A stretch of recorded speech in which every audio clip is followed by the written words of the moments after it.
लोक म्हणतात हा उष्टा संप्रदाय का? नाही बाबा, तुकोबारायांचा अभंग जेव्हा, त्यांच्या उठावरचा अभंग जेव्हा आमच्या उठावर येतो तेव्हा आम्हाला वाटतं त्यांचं उष्ट आम्हाला मिळालं. ज्ञानोबारायांच्या उठावरची उभी आमच्या उठाला लागली, भाग्य उजळलं, तो प्रसाद आहे. म्हणून त्याचा संतांना अभिप्रेत असलेली अर्थ आणि आम्ही वापरत असलेली भाषा फार दुरापास्त आहे. रूप, ज्ञानेश्वर महाराज एका गोपिकेच्या भूमिकेमध्ये जातात आणि आपल्या सखीला आपला परमात्म्याचं रूप वर्णन करून सांगतात. रूप पाहता लोचनी सुख झाले हो साजे. रूप पाहता लोचनी रूप पाहता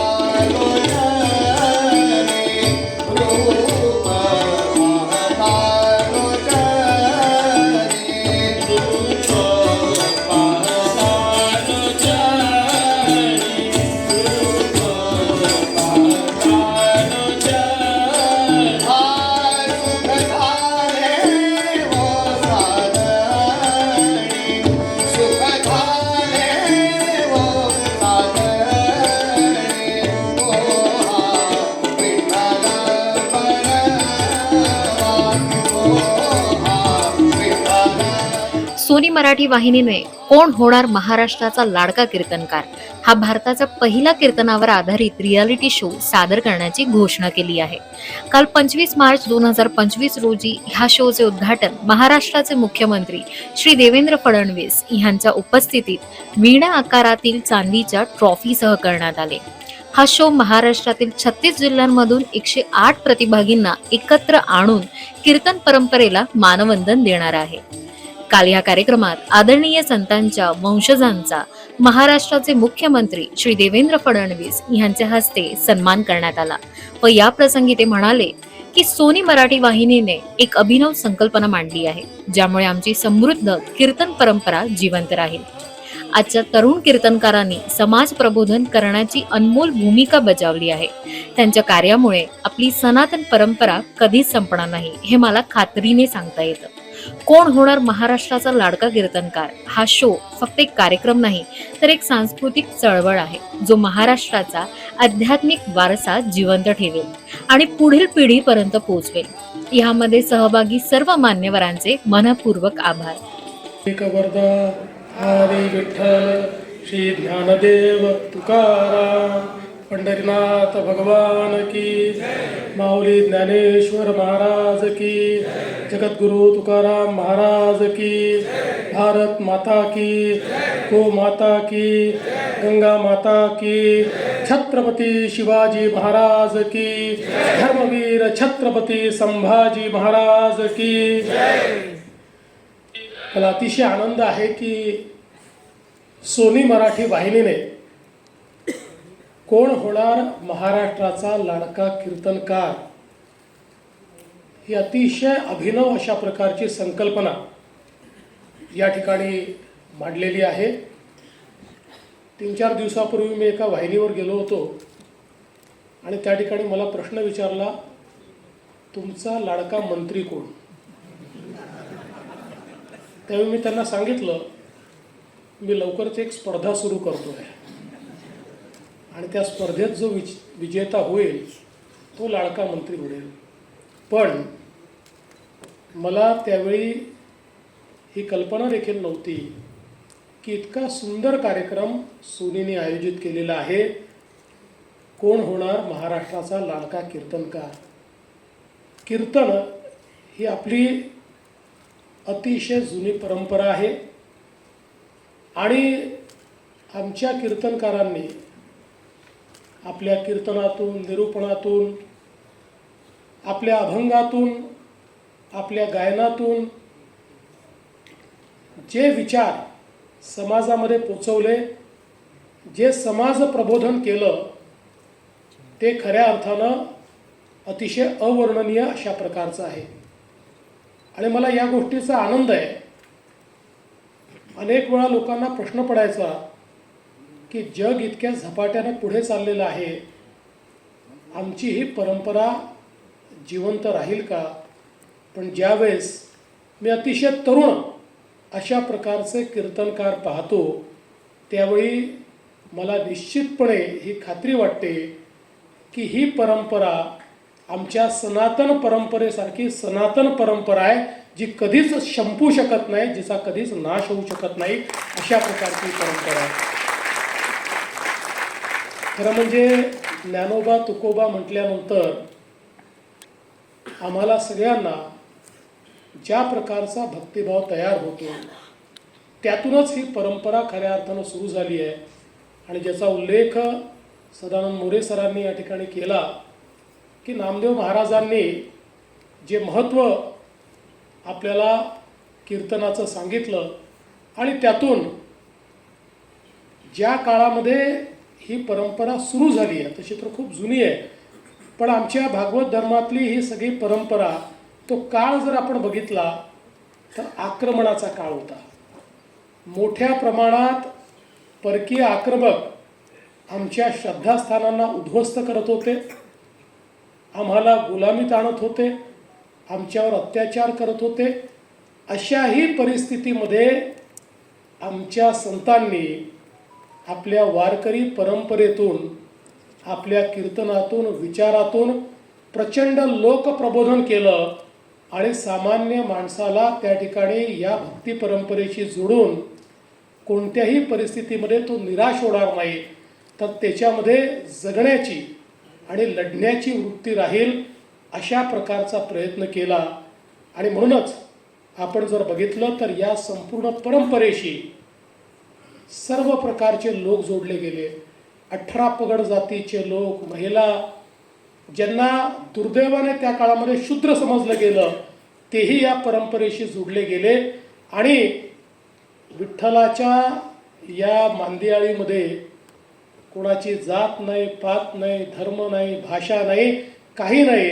आपण सगळे वैष्णव एक आहोत, आपण सगळे विठ्ठलाचे भक्त आहोत, अशा प्रकारची एक भावना तयार करण्याचं काम हे आमच्या या संपूर्ण कीर्तनकारांनी केलं.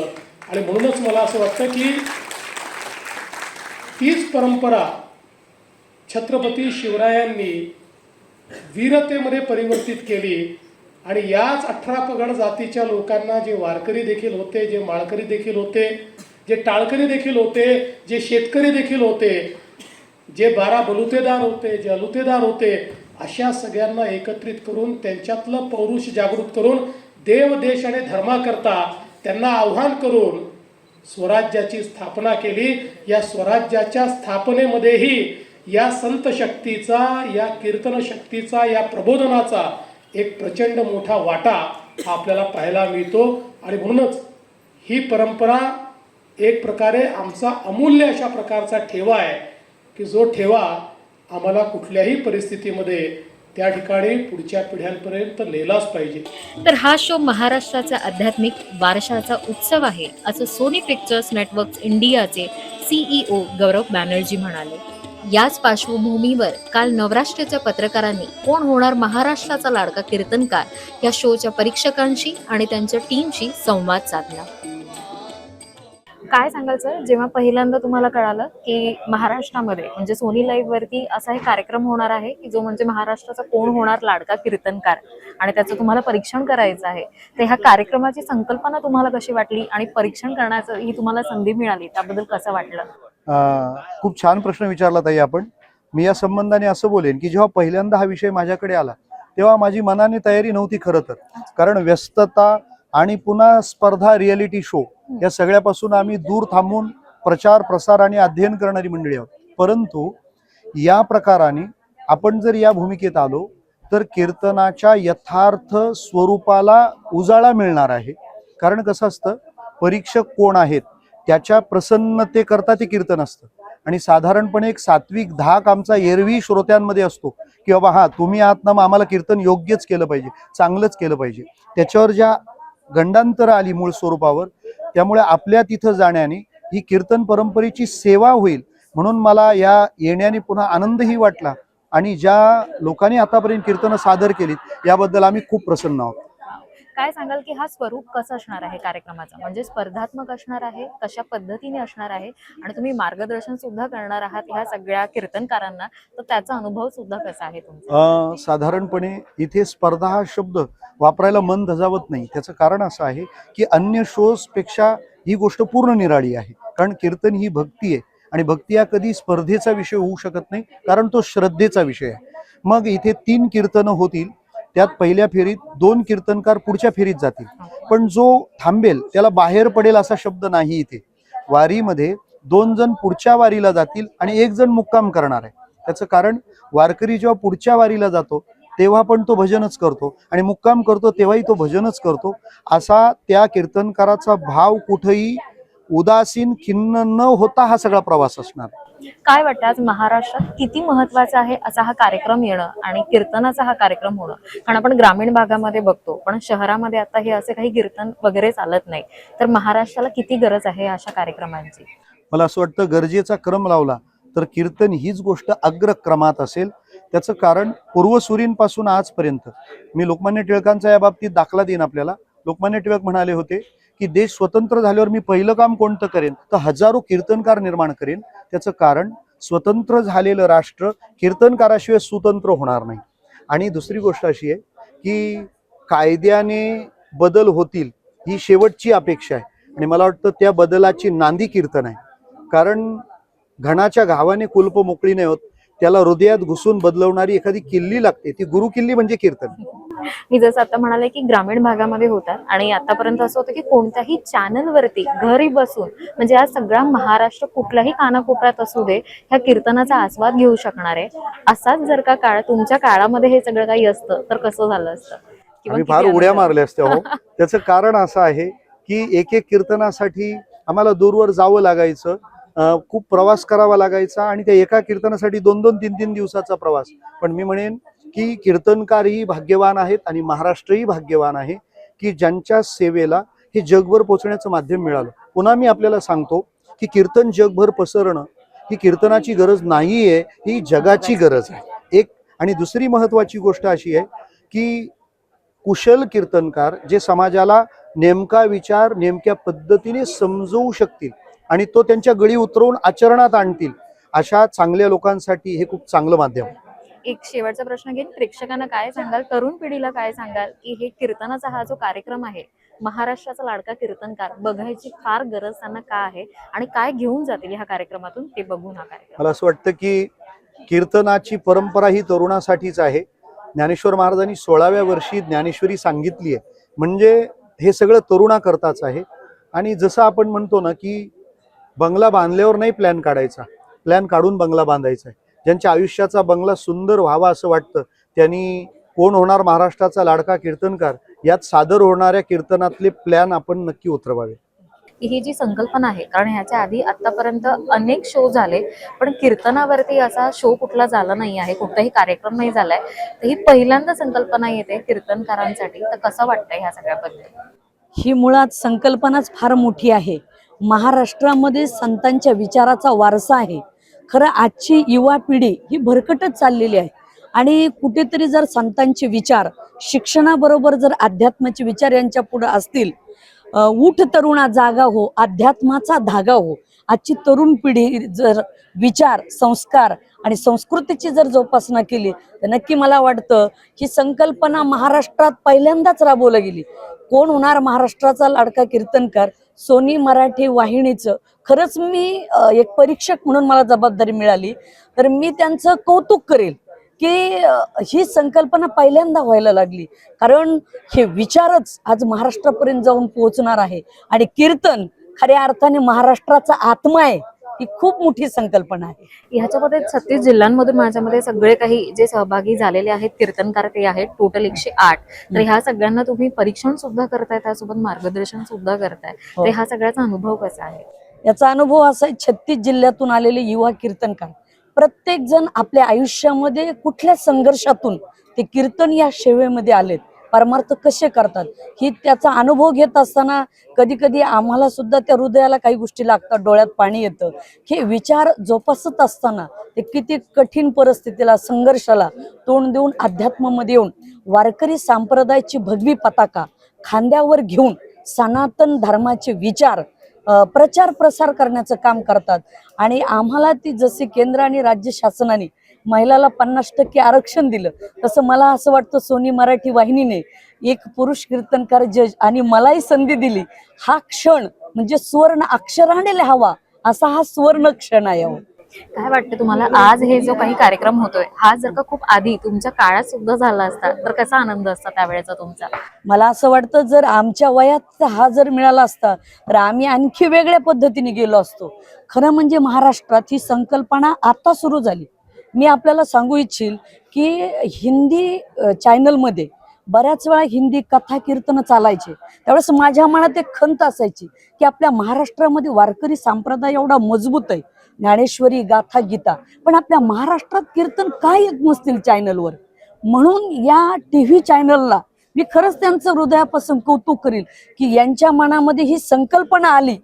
ही परमेश्वराचा आशीर्वाद याच्या पाठीमागं फार मोठा आहे.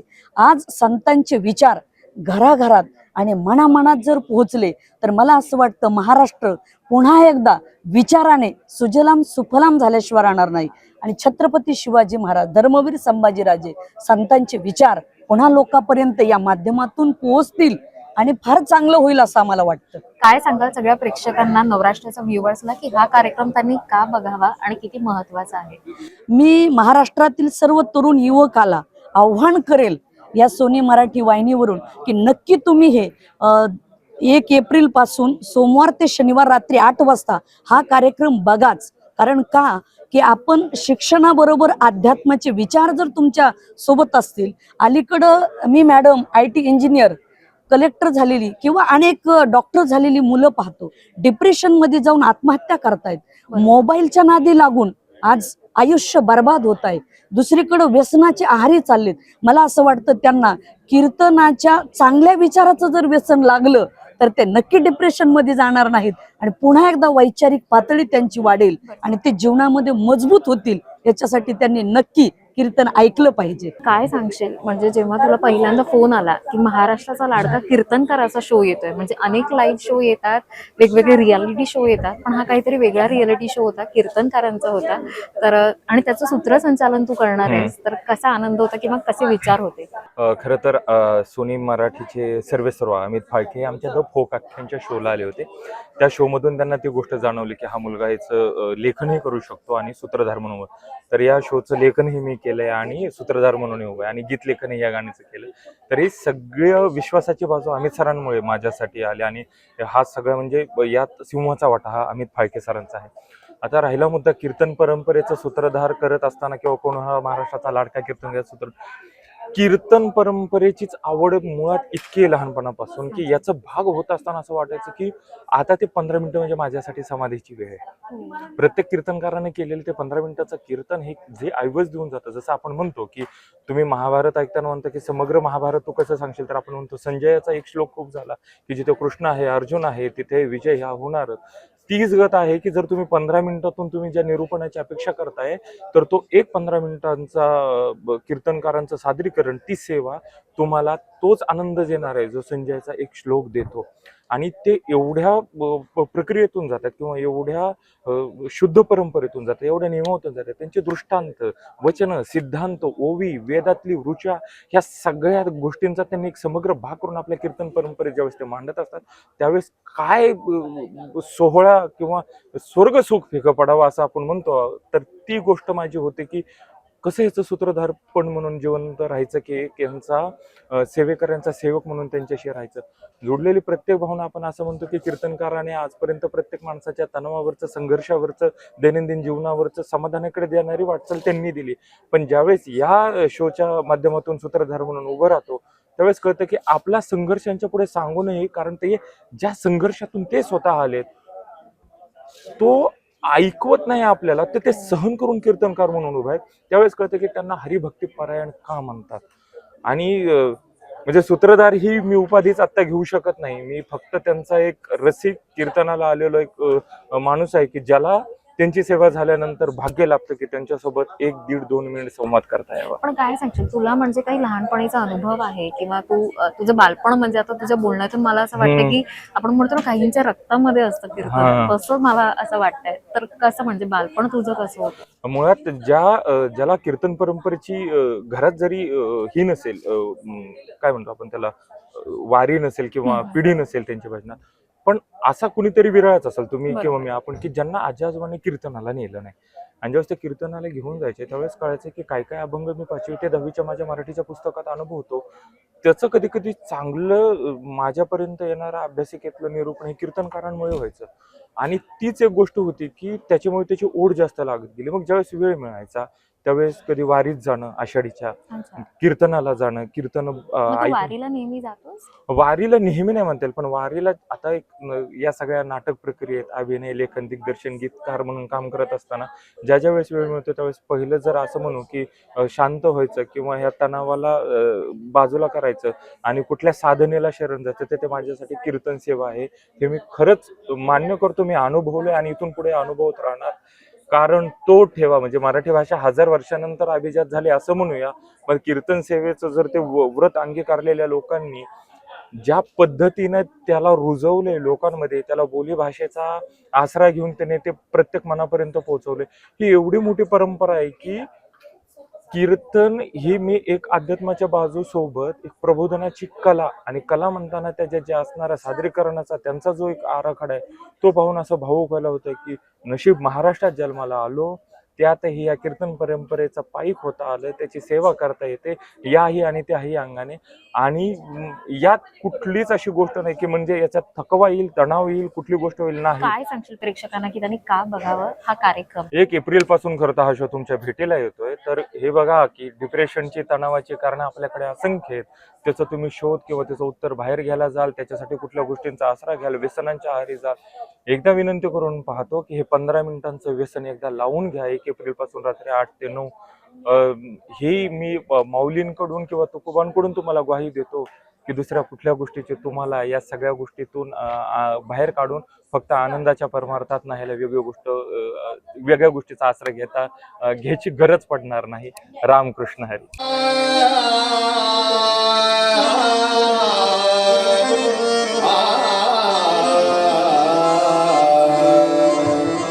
एक सगळे संप्रदायातली मंडळी आहेत आणि ज्यांना माहिती नाही त्यांच्यासाठी एक वैशिष्ट्य सांगतो वारकरी संगीताचा. आमच्या अभंग गात असताना आपण जेव्हा हा सुंदरते ध्यान अभंग लता दिदींच्याकडे ऐकतो त्यावेळेस पहिलं चरणच त्याचं ध्रुपद असतं. सुंदरते ध्यान उभे विटेरी हेच ध्रुपद असतं किंवा इतर कोणी कंपोज जेव्हा करतो तेव्हा. पण संप्रदायामध्ये पद्धत अशी काही अपवाद वगळले तर अभंगाचं दुसरं चरण हे ध्रुपद असतं. आणि अजून एक वैशिष्ट्य वारकरी संगीताचं असं आहे की नाममुद्रेच्या चरणाची चाल बदलली जाते. आणि ही जी चाल मी गातोय ती शेकडो वर्ष जुनी झाली. त्यात तुम्हाला आधीच्या चालीमध्ये पण प्रत्ययाला याच्यात पण करता येईल.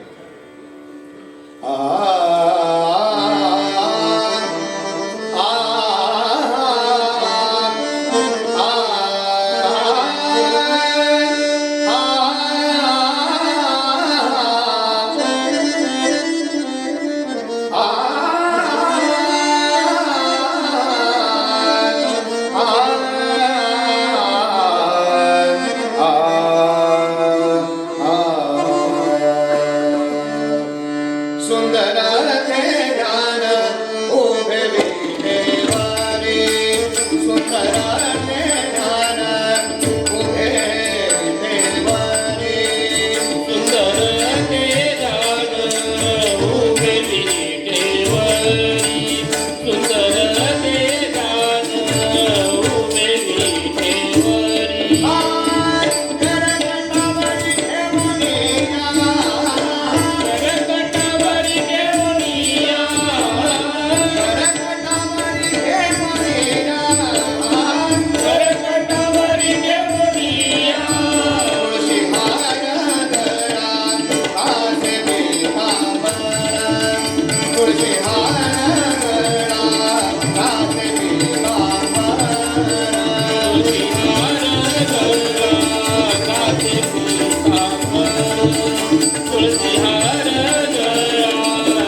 संप्रदायाच्या रीतीप्रमाणे विठोबा रुक्मिणी भजन सगळ्यांनी करायचे.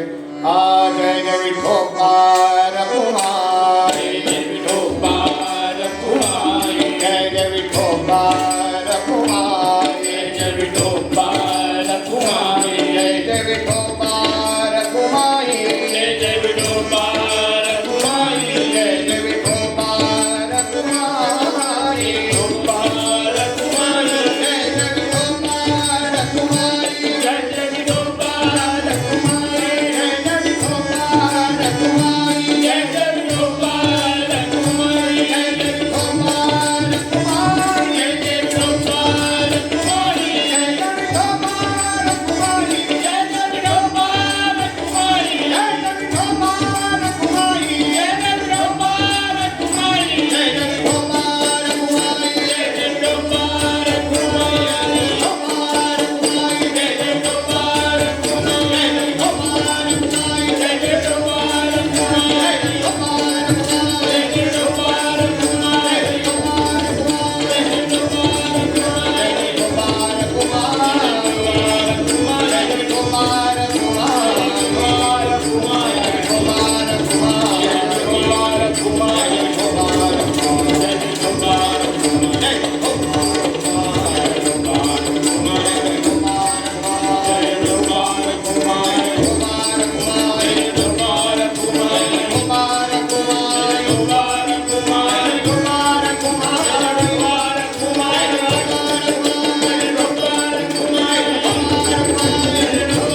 रखुमाई, जय जय विठोबा रखुमाई, जय जय विठोबा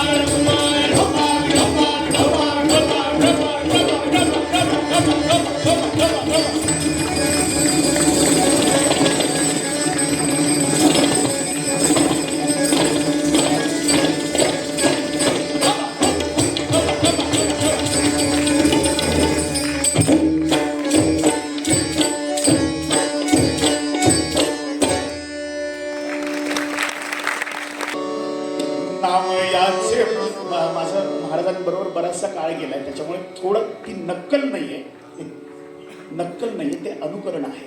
आणि माणूस हा अनुकरण प्रिय आहे. मुंबईच्या सचिवालयात तुम्हाला माहिती आहे लेट पोस्टर ठेवलं जायचं.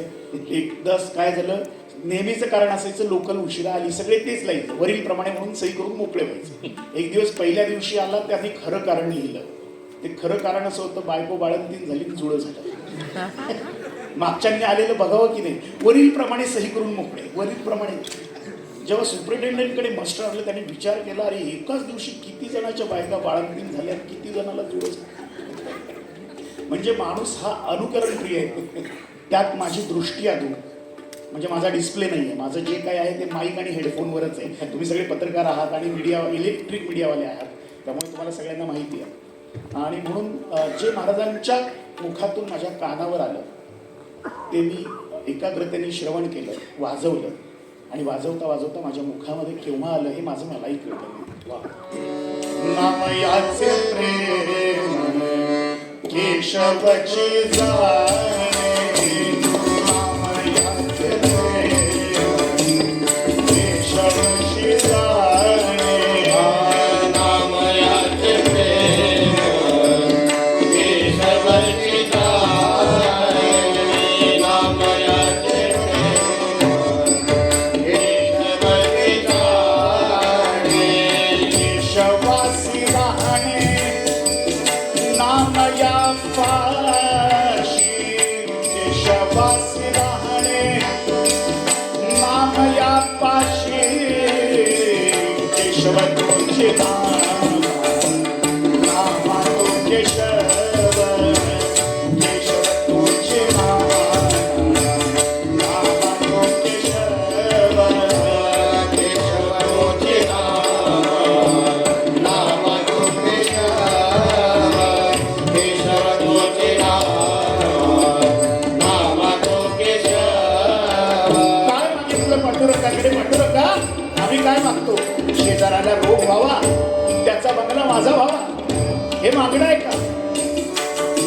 प्रेम भक्ती भाव, भक्ती भाव मागत असे, दुसरं काही प्रापंचिक मागणं मागण्यासाठी संत आणि देव नाहीत, लक्षात ठेवा. ते कमवायला तुम्ही समर्थ आहे, नाही तर देवळाच्या बाहेरही भिकारी, देवळाच्या आतही भिकारी. देवळाच्या बाहेरचा एका वेळा पुरतं मागतो, आतला पिढ्यासाठी मागतो, हे नाही मागायचं. भक्ती भाव, भक्ती भाव मागत असे, केशव तुझे नाम, नामा तो केशव, केशव तुझे नाम, नामा तो केशव, केशव तुझे नाम, नामा तो केशव, केशव तुझे नाम, नामा तो केशव.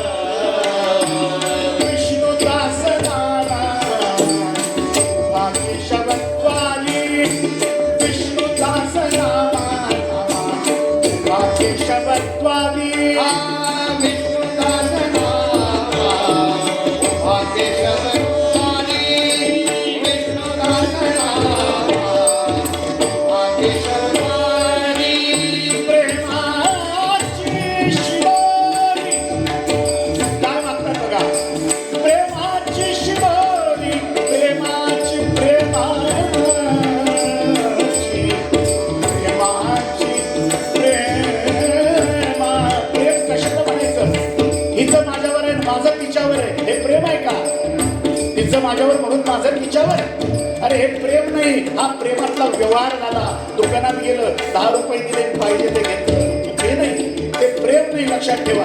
माझं त्याच्यावर आहेच, त्याचं असू दे किंवा नसू दे, तो माझ्याशिवाय जगू शकत असेल, मी त्याच्याशिवाय नाही, त्यानं जगावं, पण मी त्याच्याशिवाय राहू शकत नाही, त्याला म्हणायचं प्रेम. कदाचित तुमच्या प्रेमाच्या व्याख्येत हे प्रेम बसणार नाही, पण परमार्थाच्या व्याख्येमध्ये हेच प्रेम बसतं. प्रेमाची शिवोरी मागत असे, प्रेमाची शिवोरी मागत असे, केशव तुझे रामा रामा रामा केशव केशव कोटी रामा रामा रामा केशव